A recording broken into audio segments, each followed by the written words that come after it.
So we're going to try and get through intros first, and then Jen is going to walk us through some amazing, fun stuff. I have to do this. Okay, I asked my son. So somebody compared my son to me and said something like, the apple doesn't fall far from the tree. And he's like, before it hits the ground or after it hits the ground? But the apple falling from the tree was the first sign of gravity. Who found out gravity? Who is this? Newton. So Newton said, okay, gravity is this thing, the Earth's ability to pull down things, but what gets things into space? Anybody knows the term? What gets things into space? Escape velocity. I have some amazing physics people here. Escape velocity, the speed at which you need to travel so that you can escape the gravitational forces of the Earth to get into space. That is my intro to Jen Dante, who is, it's a pleasure to introduce Jen. Jen, come on up here. Jen is a director of product. Jen is the director of product at Netflix. She's the reason why you're watching 6 hours of TV all the time. She's the head of innovation out there. And why this whole Newtonian physics and space, by the way? Because she went to space camp and was thrown out for swearing. It's true. It's true. I was on the team that was responsible for taking care of the space station, and it was hit by a meteor. And I thought an appropriate response was to say, oh shit. But the counselors did not agree. Why space and why escape velocity? Because as product managers, we all need to do some testing to say, now we've hit escape velocity to launch this product. Jen is going to walk us through what that looks like. Thanks, Jen. All of you. All right, I'm just going to prepare myself some water there. Hey, everyone. As Hema mentioned, I'm Jen Dante. I'm not the director of product innovation at Netflix. I wish I could take credit for running the entire product. I cannot. But the thing we're going to be talking about today is really how we approach product innovation and product strategy at Netflix. At Netflix, everything that we build, we A/B test. I'm sure there's many of you in this audience who also A/B test. And here we see one of my favorite people at Netflix. This is Caitlin. She leads the team that does all of the statistical analysis on our tests, as well as anytime we might need some more complicated predictive models, her team is building those. Generally, she's great. Once a year, she becomes the cruelest person at Netflix. And that's because once a year, she gives the PM team our report card. All the tests we ran over the course of the last year, how many won, how many lost. You can see lots of them do. So the significant thing here, you can see about a third of our tests moved some metric that we care about in a positive way. So we're right about 1 in 3. About 20% of the time, we accidentally moved the metric we were trying to improve in the other direction. And if you're not A/B testing, that is why you should A/B test. And then, roughly half the time, we'll go back, pretend you didn't see that, roughly half the time, it had no effect whatsoever. And the overall takeaway from this should be that most really good product ideas, because I have some very, very smart colleagues, simply don't work. And it's not just true at Netflix. It's also true for you. And it's because product management is actually hard. It's not a bad thing. It's built into the process. It's the whole reason why we A/B test, right? Because something can sound great, and you can even maybe build a prototype. You put it in front of consumers. You ask them that they like it, they love it. You won't really know until you send your baby out into the world, and you watch what real people do with it, whether it works or not. Now, I'm not saying that everyone in this room has exactly the same distribution of winners and losers. I will say that this looks awfully similar to a bell curve, so take that as you will. But the key thing is that there is no person or organization who's had a significant number of at-bats who does not have something sitting over here in the negative. But one thing that I think really distinguishes the culture at Netflix and how we handle this from other places is It's not a black mark for a product manager if they have a test that ends up being negative. And there are many companies out there with the best of intentions. They want to get great work out of their people. And so what they do is they reward success and they punish failure. The problem is if you do that with an endeavor that has a certain failure rate built in, you end up with situations like this. This is Toshihide Iguchi. He was a trader for Daiwa Bank in New York. And over the course of about 12 years, he secretly lost $1.1 billion. And this all started because he made one trade,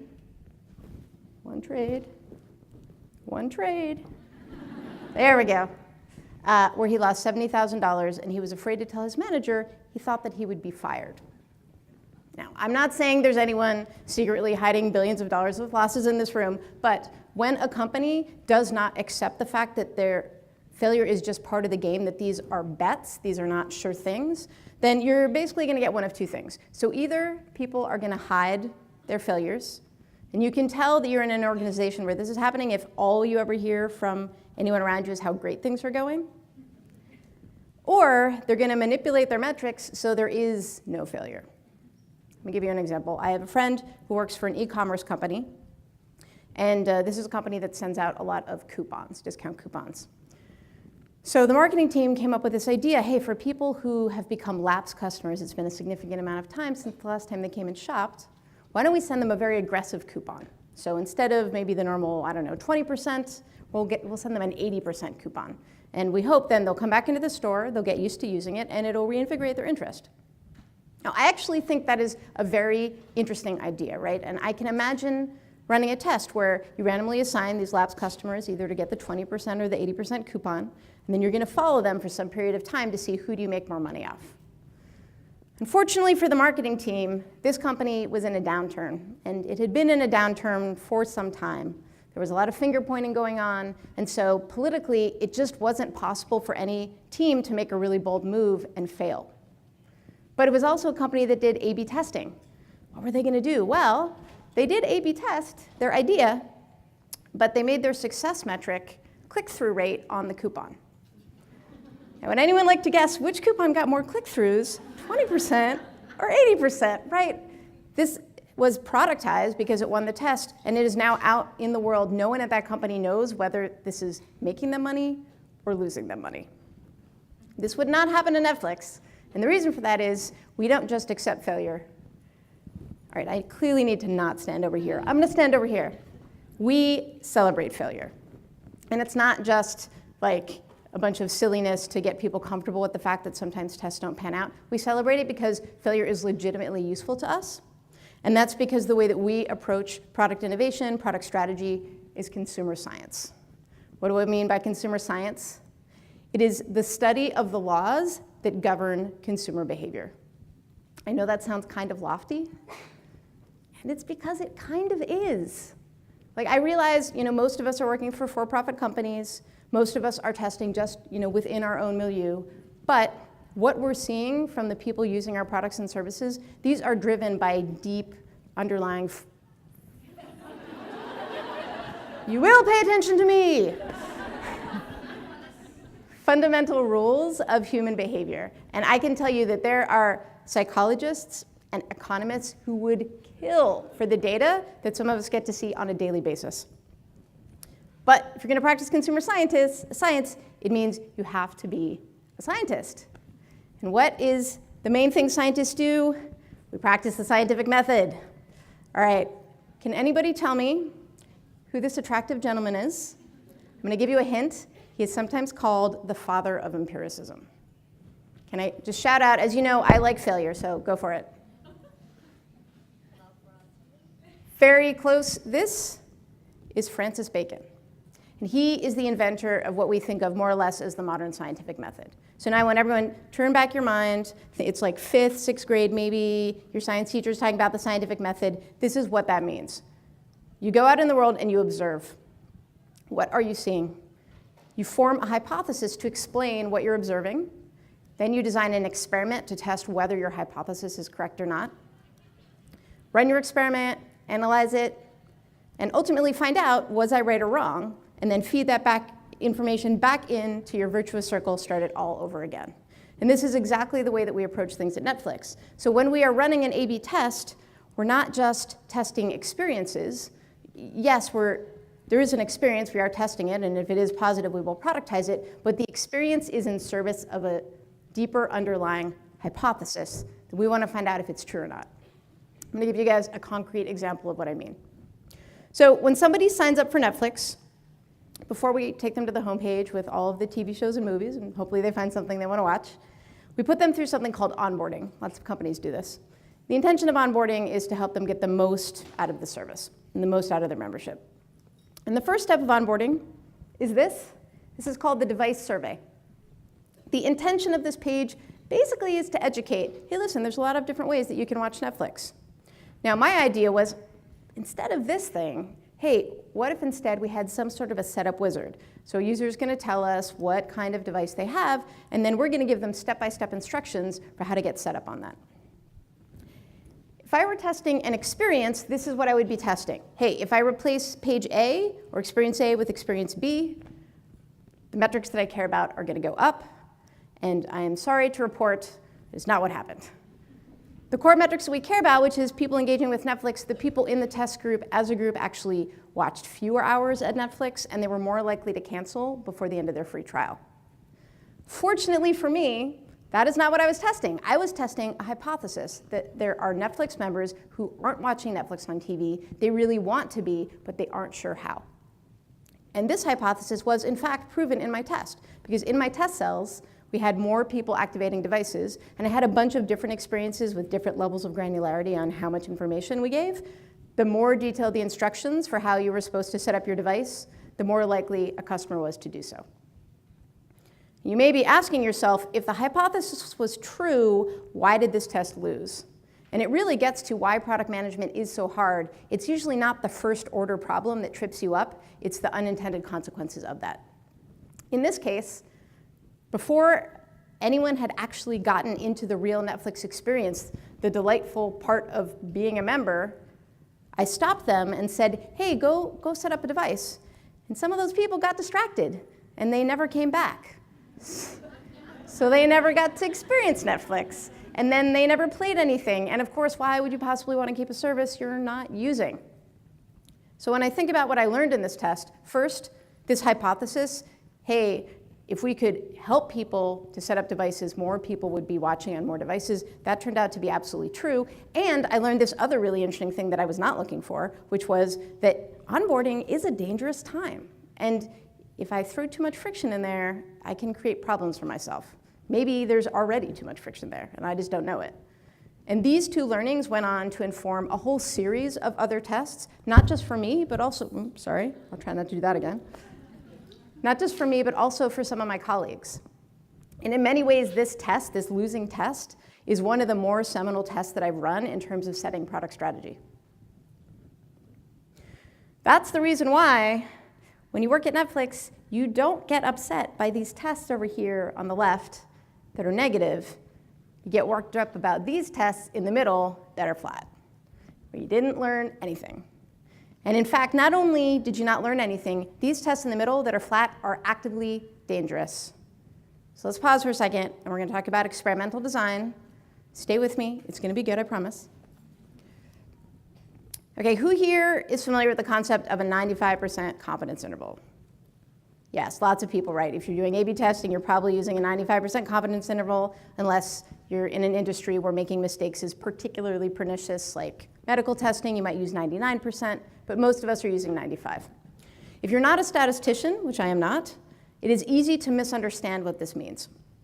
If you run a test and there's some metric that you care about, and that metric goes up in your test cell at significance at 95% confidence, that does not mean there is a 95% chance that your test cell or your test experience increase that metric. What that means is, if you ran an AA test, which is you randomly assigned people to different test groups, but you actually gave them exactly the same experience, the random noise of just whatever it is that people are doing, you would have a 5% chance of or less of seeing as big a difference as we are seeing in this test now. Now, that might sound a little chop logic, but it's a very significant distinction, because while it is probably true, I'm gonna try out this side. We'll see how it goes. While it's probably true that there is no test experience that you can build, no product change you can make that doesn't affect someone, it may not affect someone at a scale that you can detect. It could be that it only impacts 1 in a million people, 1 in a billion people, 1 in a quadrillion people, so not enough people have been born yet. And not to mention that you yourself may not want to have your test experience on that many people because you're not sure about it and you're not trying to expose your total population to it. Therefore, your test cell size is going to be smaller than infinity, which means there are going to be times when there are tests where you aren't able to detect a difference. The way to think about it is if you ran the test an infinite number of times and you thought about the distribution of where the metrics would be, if that distribution, the difference between that and your control is less than the minimum size you can detect in your test, that is effectively an AA test. It's not really, but for statistical purposes, it is an AA test. And the reason that that's significant, we're going to use Netflix here as an example. So this is the chart. And by the way, this is not fake, this is real, in case you're wondering. This was from last year. The solid bars, that's 2016.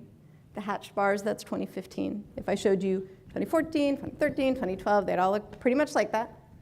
So let's just focus here on what we call material wins. So this is where our primary metrics moved in a good or a bad direction. Okay? So you can see about 12% of the time we successfully improved our core metrics.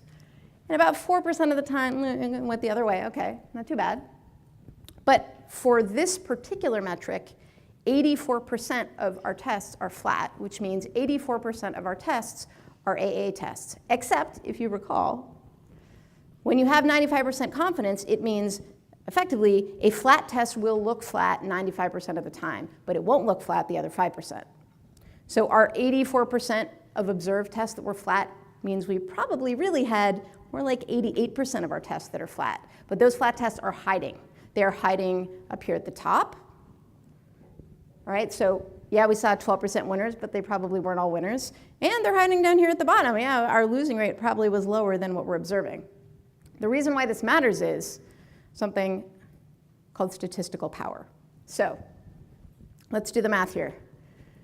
On the winner side, all right, so 9.8%, this is what we could estimate is the real percentage of winners that we had amongst all our tests. 12% is what we see, so that means only like 80% of the time that we're celebrating because we got a huge win, did we actually win. So any resources that we spend building out whatever that experience is or any trade-offs that we pay for that experience were ill-spent. And it's actually even more serious on the losing side because here you can see less than half the time that we think we lost on these metrics did we actually lose. So imagine maybe we have secondary metrics that are looking really good. We create maybe it's a new search experience, and oh yeah, people seem to be having an easier time finding things in search, but oh, we can't roll it out. Look, we hurt our primary metrics. Half the time, that would be the wrong decision because we didn't really hurt them.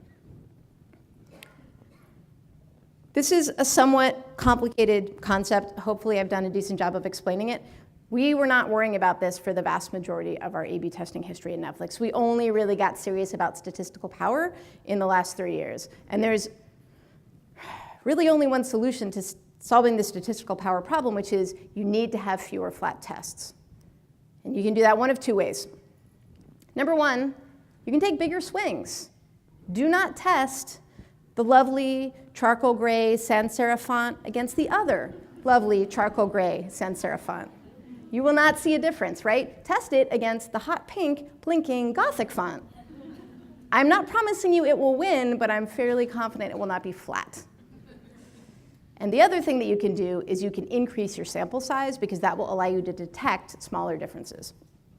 I don't know if you did your chart exactly what it looks like for your organization, but this is actually one of the reasons it is so important to understand that hit, win, flat rate.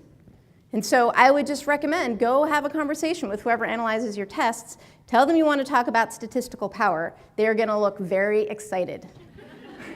This is not something product managers usually bring up. Product managers are usually saying things like, what do you mean I need 200,000 people per cell? That's going to take forever. So they will be psyched. All right, enough of the fun experimental design. Let's get back to being scientists. What do scientists do? They publish their results. They don't just sit in their lab and do fun things. They tell people about it. And we do the same thing at Netflix. In contrast to a lot of modern science, we publish everything, not just the interesting results. We do publish when we have a flat test. And the way that we publish is we create a results memo. The results memo says what exactly we tested. We might have some mock-ups in there to make it clear to people. We're going to give the metrics that we see, the actual math of what came out in the test. We're going to have the interpretation, which is the combination of the product manager and the analyst talking it over. And then based on that, whatever our next steps are. These memos are available to anyone at Netflix, can look up and read these. And I want to take 1 minute here just to give a shout out to Google Docs.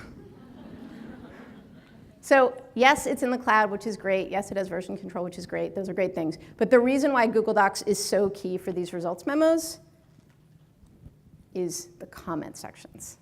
If you looked on one of these documents, the entire right rail is full of comments.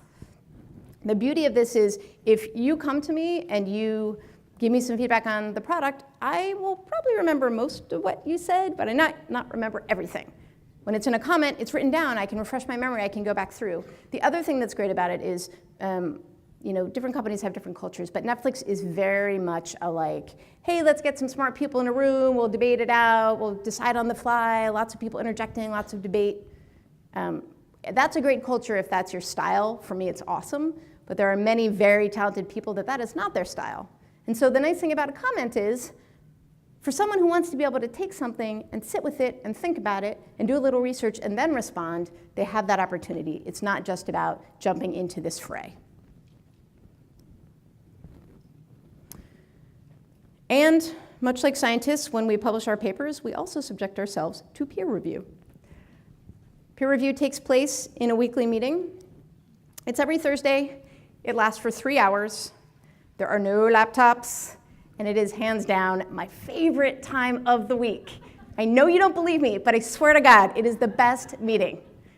All right, it's this thing, it's called Product Strat. This is an actual picture of us in Product Strat. In fact, you can kind of see me up there in the top wearing green, looking very serious. Actually, this meeting is really boisterous most of the time, and there's a lot of laughter. I stole this picture from the New York Times, but I feel like since I'm in it and they didn't get a release, that's probably okay. And they, of course, wanted to have a lot of gravitas, but the meeting itself doesn't have that much gravitas. And part of what makes this such a great and effective meeting is that it is not about sign-off.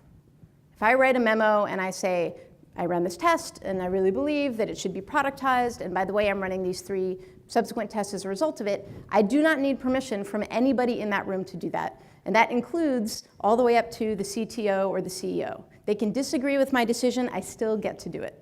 And the reason for that is because Netflix is very hardcore about this concept we call freedom and responsibility. We give people the freedom to make decisions, but we hold them responsible for the decisions that they make. I've worked at many other companies that don't operate by this value, and one of the most common structures I've seen is something that is sometimes referred to as consensus decision making. Yeah, that's how it makes people feel. So the intention of the consensus decision-making is we recognize that no one human being is going to have all the information that they would need to make a good decision in a complex area.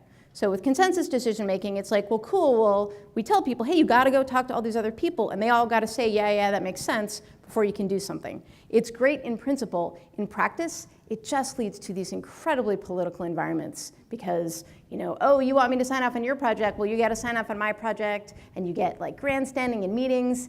You can kind of tell when you're in this space if before you can have the meeting to make the decision, first you have to meet with all the people one-on-one who are going to the meeting to get alignment. Anyone familiar with this? Yes, aren't those fun? So in contrast at Netflix, even though I'm not forced to go and talk to anyone, it is actually the most collaborative environment that I have ever been in. And I think that the reason for that is when a big group of people are deciding something, you kind of get a little CYA, right? Like if it doesn't go well, we all thought it was a good idea. When you yourself are the decision maker and you're responsible for the decision, if it goes poorly, you made a bad decision. And so you are deeply incentivized to want to go talk to other people about it to make sure you make the best decision that you can. And I will give you a proof point on this. Every company that I or anyone I know has ever worked at, there are 2 teams you do not want to find out about your project because they will kill it. Does anyone want to take a guess? What are the 2 teams that I am talking about? Legal, yes, legal's one. Who else? Oh, I didn't even mention finance. They're horrible too. Who else? Yes, information security. These guys are like the bane, right? They want to ruin all our awesome ideas. And they're the no people, right? They're going to come in, they're going to say, no, it's too risky. No, can't do that, can't do that. Well, at Netflix, they can't say no.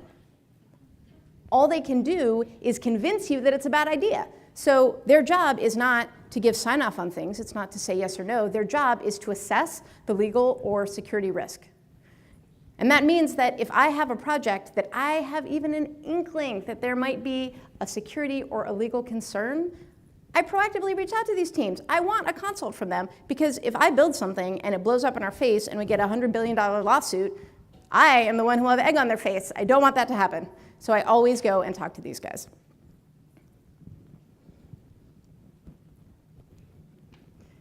And for that reason, what Product Strat is about, it is about discussion and debate. It is a group of, and I'm not exaggerating, the smartest people that I have ever known, bringing that collective intelligence and knowledge and wisdom to bear on our collective ideas, to try and make them better, to sharpen them, to figure out all the gotchas, to help with the interpretation that's a little bit tricky, because like scientists, we are engaged in the same basic pursuit. We are searching for truth. And it feels a little bit like this when you find it. What I want to leave you with is this idea that some of the most satisfying work that you can do is when you step back from what am I doing for the company in terms of how many dollars did I create? Or did I get people to click the thing that they were supposed to click? Of course, those are important things.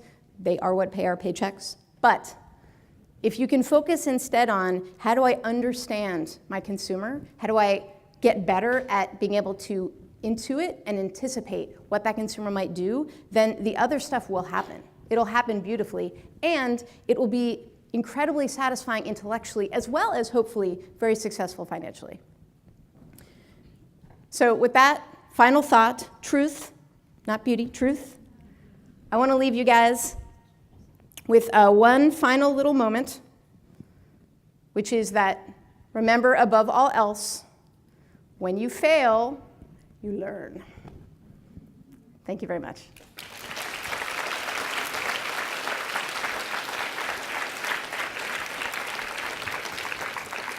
You have the lights back on? If I did this well, yeah, lights back up. I left some time for Q&A, so we will take questions. Jen, I'm your mic runner. All right, so can we get the lights up? There we go. No. No lights for you. Hi, my name is Qingling, and I really enjoy your talk. And the part question, I'm actually really impressed that Netflix is so considerate for the diversity, including the introvert people like me. I'm actually not in PM right now, but my question is do you actually see being an introvert actually prevent you being a good PM? Do you see any examples? I mean, I'll be honest, it probably will be a challenge because a lot of the work of being a PM, it is interfacing with different teams. It's, I basically think of my job is done in meetings. That doesn't have to be the only way that it's done, but I think that the thing you're gonna wanna figure out is how are you going to explain and inspire the people that you work with? And it doesn't have to be getting up in front of a bunch of people and talking, but I do think that you need to figure out how to be your own dynamic self, even if that is that you write really compelling things. But I don't wanna, I'll just be honest, it will be hard. It will be hard if you really don't feel comfortable talking in at least small groups. It's going to be a challenge because that kind of is the job. And I will say that a lot of times and people who are PMs in the room are probably familiar with this, like everybody thinks that they want to be a PM because it sounds like a really sexy job, until you do it and then you realize like, oh, that's the job. It's like people aren't PMs who are like, it's so great, you get to build cool stuff, and then you become one and you're like, oh right, you mostly get to say no to cool stuff because we don't have the resources for it. So one thing that, a lot of times developers who are interested in becoming product managers will say, hey, I want to be a product manager, what do you think, how do I do it? And I always say, like, I want you to imagine that your entire week is a meeting. Does that sound like fun? I think it's fun. Most people don't. So if that sounds fun to you, then I think it's perfectly fine. You don't have to be the most extroverted person in the world. But if that sounds really painful, whether you would be successful or not, I'm not sure you would enjoy the job. I have the mic. I'm next. Bring it. Okay, so great talk. I think you did a really good job of talking. Oh, sorry. I just want to set timelines. We have 10 minutes, and I know there are a bunch of questions in the room, so. You're saying shorten it up. I got it. Thanks. I'll shorten it up. Okay, great talk. Second, so I work in product growth at Shopify. So Cool. not a product manager, but I work very closely with product managers. And sort of in my role, the product managers build a thing, they launch the thing, and then I'm supposed to come around and grow it. So how do you respond to people who are like super excited to ship something? And I'm always trying to get experiments in a little bit before like we've decided what the genesis of the product is, and how do you, because they're always like, no, that it's going to take forever, you're getting in our way, you're being a blocker. Yeah, I've definitely heard this before, people saying like, oh, it's too slow to test. I mean, what it really comes down to is like, I think that the deck that I made is going to be generally available. You can show them that slide with the fail rate. And it comes down to like, do they believe that that's happening at Netflix because we're really dumb or because it's really hard? It is about, do you really believe that some of the ideas aren't working and then catching them? I like to think that product management with A/B testing is basically, it's like this awesome insider trading thing where you buy a bunch of stocks and then 2 weeks in you get to find out which ones will go up and which will go down, and then you sell all the bad stock. So what I would suspect is you have to start with getting people to accept that some things aren't working before you're going to convince them that there's value. Yes? Hi. It really resonated with me what you said about consensus decision making and getting in meetings around alignment. So if you are in an organization like that, I don't know if Netflix was always like that, but I definitely feel like that happens a lot in my org. How do you get around that? I mean, I would assume it starts from the top, but if you're not at the top, how do you get that to happen a bit more? It's hard. You probably need an executive sponsor on it. They don't necessarily need to be officially sponsoring it, but you need to get someone fairly high up who is also frustrated by like the pace of things and some of the politicalness and is willing to say, yes, I'm going to sort of put my stamp of approval on your decisions so that you can go out and make them.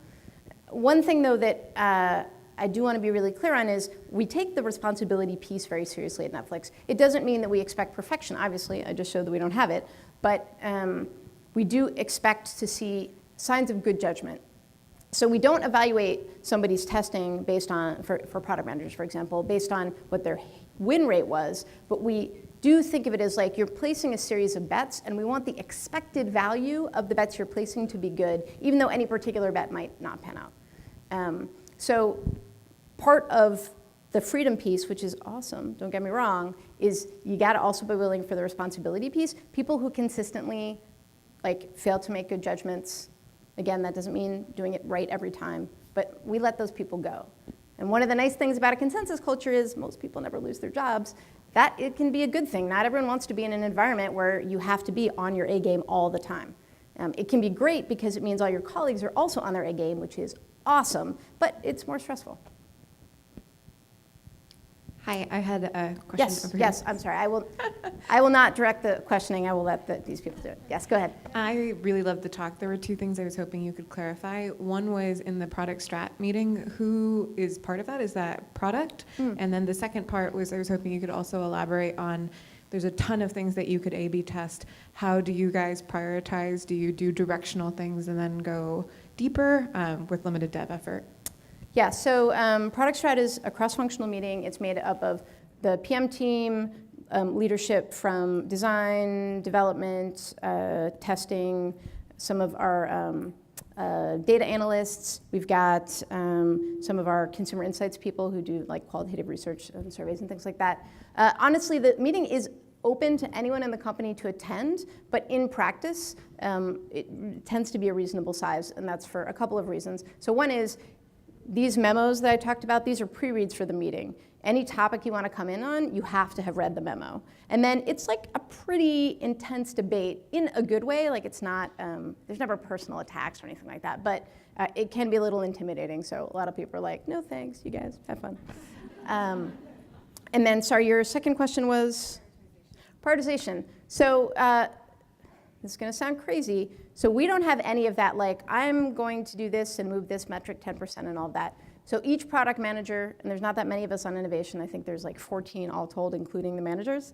At the beginning of each year, we pick 3 strategic priorities that we're interested in pursuing, and we kind of stress test those with our colleagues. And then based on that, we will greenlight projects throughout the year. We also align product managers to a set of dev and design resources. So like, I'm just spending my own resources. And if my project is short or long, that just determines when my next project starts. So I'm incentivized to be making good choices. And so yes, I might start with a test in an area, and if I think I see some promising results, I might have another test. If it totally whiffs, it might make me rethink, do I want to continue to pursue that? But we don't have like a set formula. It's a lot of human judgment. I have a mic and a question. Yes, mics win. When you are able to work in such a data-driven company, how do you combine this scientific analysis with what you can get from user insights or HCD research? And do you start with that and that informs the test, or get color with results of tests? And how do you use both? Yeah, so we usually do stuff upstream of testing. Depending on how complex the project is, we might do like really early blue sky, just kind of get the lay of the land. To give an example, so I am in charge right now of the kids and family experience. That doesn't mean I pick the content, it's just the UI. I wish I could take credit for the content. So we noticed that in families that have an active kids profile, we also saw a lot of kids and family plays taking place on some of the adult profiles.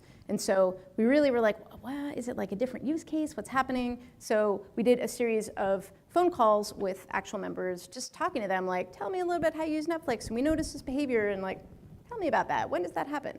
So we'll do sometimes, we're trying to get the lay of the land, some blue sky research like that. Very common on a big project is that we will do a round where we build high fidelity prototypes, and we will do qualitative research with those, or we may do some survey work to try and size something. For example, I gave the example of the setup wizard for TV devices. So that hypothesis was driven by, I noticed that there were a lot of accounts that didn't have TV set up, so we did a survey to ask people, would you like to watch Netflix on TV? Do you own something you could use to do that? Hey, by the way, which of these things do you own? And saw that there was a gap between, yeah, I own some, like people would say, oh no, I don't own anything, and then they did. So we definitely use a lot of qualitative research, and we also tend to do for usability at the very final stage. We might bring it in front of people just to make sure there's nothing unforeseen. I will say in general, I think of it as in the balance between what you use qual for, what you use testing for. Qualitative research is mostly for ideation, right? Because it's not good at telling you the proportion that things happen. There's just too much variability in who you might be talking to. But it's really great because you get to hear the why. Whereas if you look at your data, all you ever see is the what. So I think of it as very powerful for ideation, and then it's also very good for like core usability. That stuff tends to be fairly cross-cultural, and so you can, catch easy problems where people think that the button is going to do X when it really does Y. Yes? Hi. You can shout it out. Yeah, now it works. Hi, I'm working at an enterprise company, which means that A/B testing is not a thing for the most part. And then even in the consumer side of the things, a lot of times they start with the smaller set of users where it's difficult to A/B test. What are some ways that you suggest for those kind of situations where you want to find the truth and then you want the data, but it's very difficult to get the data? Yeah, so I would say a couple things. In enterprise, I think you need to lean more heavily on qualitative research. The good news is that you have fewer customers and you can often really get some of their time, and they're very thoughtful about, they'll let you see how they want to use the product and stuff like that. So you need to be guided more by that. And then I would say that you want to, A/B testing may not be possible, but you can still be metrics driven. So if, let's say you've interviewed a bunch of your customers, your enterprise customers, and they describe their processes and how they want to use your product, and then you design your product, behavioral tracking in the product can tell you, hey, people said they wanted this, like, are they actually doing it? So I think it's a lot more of that stuff and then drawing inferences. It is harder to know for sure.